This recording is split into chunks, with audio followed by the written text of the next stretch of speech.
Halo semuanya, ketemu lagi di channel ini untuk kita membahas tentang serba-serbi Natal.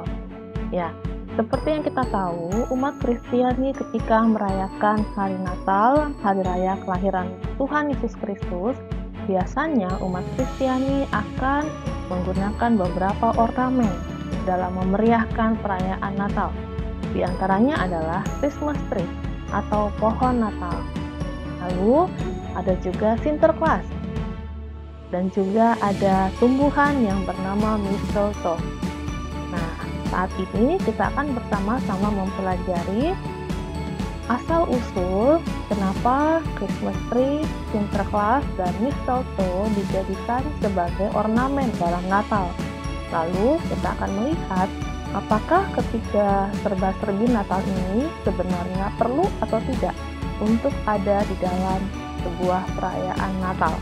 Mari bersama-sama kita mempelajarinya.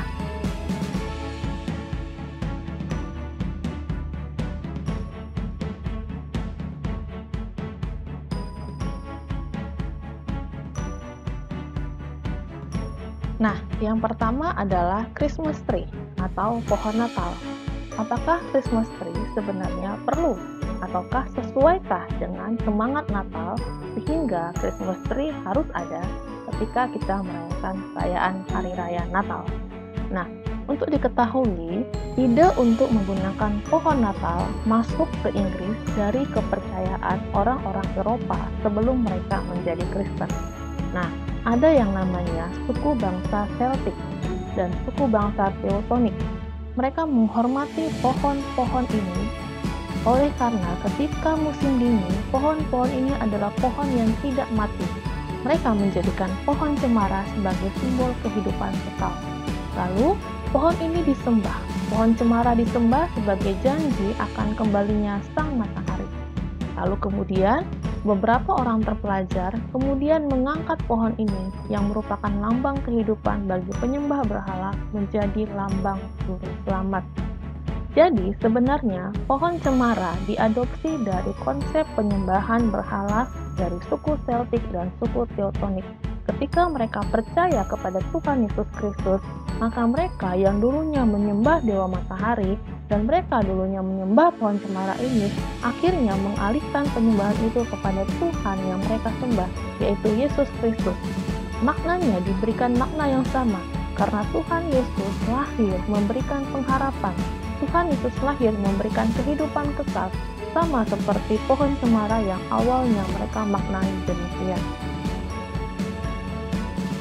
Pohon Natal menjadi sebuah lambang akan kehadiran Yesus Kristus yang memberikan pengharapan dan kehidupan kekal bagi orang percaya. Inilah kemudian yang mendasari bahwa semua orang Kristen ketika merayakan Natal menjadikan ornamen Christmas tree ini menjadi ornamen di tengah-tengah perayaan Natal, karena sebagai lambang adanya pengharapan dan kehidupan kekal di tengah-tengah kelahiran Tuhan Yesus Sang Juru Selamat manusia. Yang kedua, Sinterklas. Nah, bagaimana dengan Sinterklas? Santa Claus atau Sinterklas konon berasal dari Santo Nikolas, yang sebenarnya keberadaan sejarah tentang Santo Nikolas atau dokumen sejarah mengenai Santo Nikolas tidak pernah ditemukan kebenarannya. Bahkan tidak pernah hingga sekarang ditemukan sejarah keberadaan tentang Santo Nikolas. Tetapi, menurut legenda, Santa Claus berasal dari seorang uskup yang bernama Santo Nikolas. Santo Nikolas adalah uskup di kota Myra di abad keempat.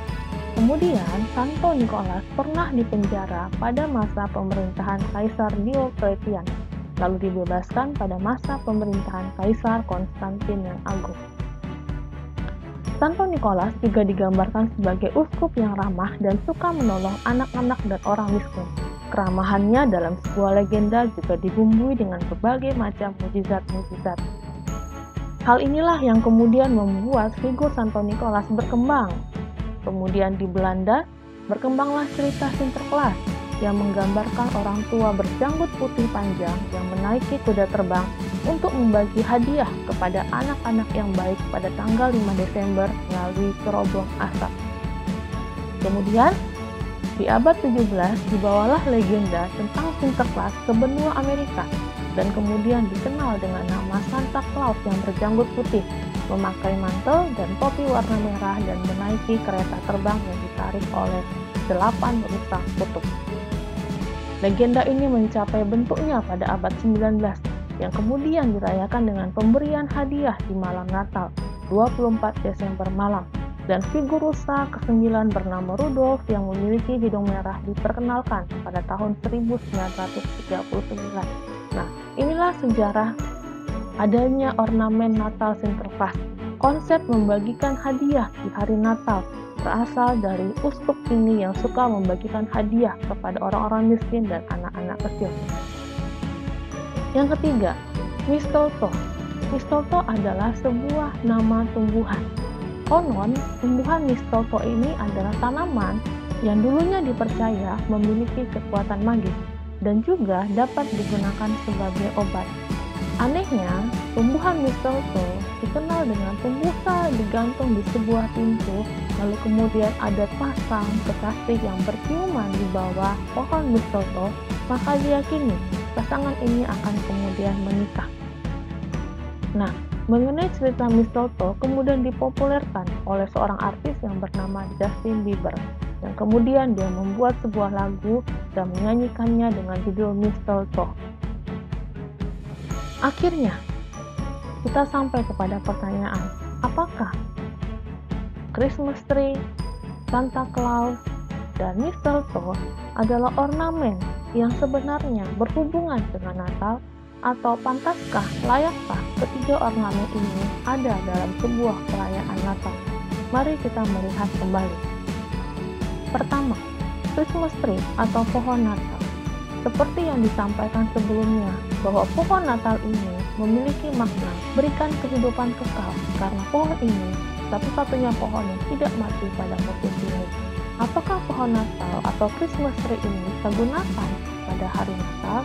Ya, Tuhan Yesus ketika datang ke dunia memang memberikan pengharapan dan kehidupan kekal bagi dia.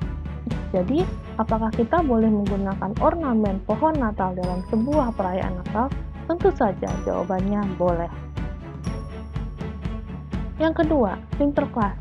Apakah kita boleh menggunakan Sinterklas sebagai ornamen untuk merayakan hari kelahiran Tuhan Yesus?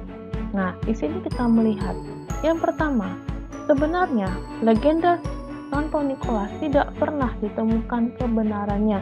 Tidak pernah ada dokumen sejarah yang membuktikan tentang kehadiran Santo Nikolas. Yang kedua, di dalam cerita yang berkembang, Santa Claus juga memiliki seorang budak yang bernama Pete.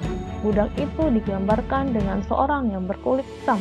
Tentu saja hal ini mengajarkan tentang rasisme kepada orang-orang. Ketiga, konsep Sinterklas ketika membagi-bagikan hadiah kepada orang lain, maka Natal menjadi sebuah perayaan yang fokusnya adalah hadiah, memberikan hadiah kepada orang-orang yang tidak mampu, memberikan materi kepada orang-orang yang tidak mampu atau anak-anak kecil. Nah, kalau begitu, apakah Sinterklas sesuai dengan semangat Natal mula-mula? Jawabannya tentu saja tidak sesuai. Karena Tuhan Yesus datang ke dunia dengan tidak membawa apa-apa. Tuhan Yesus ke dunia menanggalkan kemuliaan sorga, dan tujuannya ke dunia adalah menyelamatkan manusia dari hukuman dosa. Tidak ada mujizat ataupun hadiah-hadiah yang diberikan kepada manusia berupa materi atau barang-barang fisik. Maka tentu saja semangat Natal menjadi berbeda ketika fokus kita kepada hadiah dalam bentuk fisik seperti yang disampaikan oleh Sinterklas. Jadi sebenarnya ketika kita merayakan Natal, seharusnya kita tidak menggunakan Sinterklas sebagai ornamen dalam Natal, karena semangat Natal menjadi kabur ketika kita menggunakan Sinterklas menjadi ornamen dalam Natal. Yang ketiga, tumbuhan mistletoe. Apakah tumbuhan ini boleh digunakan sebagai ornamen dalam Natal? Tentu saja jika artinya adalah memberikan sebuah hubungan yang resmi bagi pasangan ketika mereka berciuman di bawah pohon mistletoe, itu tidak ada hubungan dengan semangat Natal. Maka arti itu tidak boleh kita gunakan dalam penggunaan ornamen mistletoe. Tapi Apakah kemudian mistletoe kita tidak gunakan dalam perayaan Natal? Tentu saja jawabannya boleh. Kenapa demikian? Karena mistletoe adalah tumbuhan yang Allah ciptakan. Allah menciptakan tumbuhan ini untuk tujuan kemuliaannya. Dan ketika manusia memaknai ciptaan Tuhan dengan yang salah, maka kita boleh menggunakan kembali tumbuhan ini dengan tujuan yang mulia untuk memuliakan nama Tuhan. Jadi, bolehkah kita menggunakan tumbuhan mistletoe dalam perayaan Natal? Tentu saja jawabannya boleh, karena tumbuhan ini adalah ciptaan Allah. Nah, sudah tahu kan tentang ketiga serba-serbi Natal ini? Apakah kita boleh menggunakan pohon Natal dalam merayakan Natal? Tentu saja boleh. Apakah kita boleh menggunakan Sinterklas dalam perayaan Natal? Tidak ada hubungannya, jadi tidak usah kita gunakan. Lalu apakah kita boleh menggunakan tumbuhan mistletoe dalam perayaan Natal? Tentu saja boleh. Baiklah, selamat merayakan Natal dengan cara yang benar. Mari kita meninggikan Tuhan kita Yesus Kristus yang sudah lahir di dalam dunia ini. Mari kita meninggikan Tuhan Yesus Kristus yang sudah menyelamatkan kita semua. Shalom, Tuhan Yesus memberkati.